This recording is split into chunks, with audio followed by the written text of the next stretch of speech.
প্রশ্নটিতে বলেছে 2x plus 1/x equals to 2 হলে x/2x² plus x plus 1 এর মান নির্ণয় করো।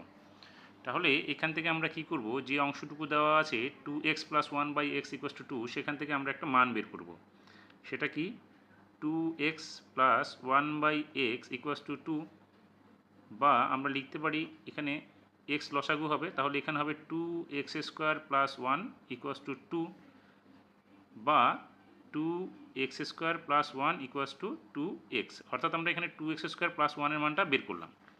এবার আমাদের কি চাইছে, এখানে x/2x² প্লাস x প্লাস 1 এর মানটা বের করতে।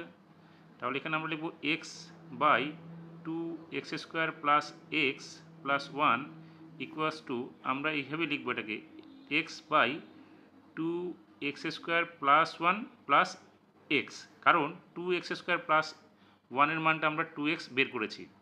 তাহলে এখানে কি হবে, x/2x² প্লাস 1 এর মান 2x, তাহলে এখানে আমরা বসাবো 2x প্লাস এই এক্সটা।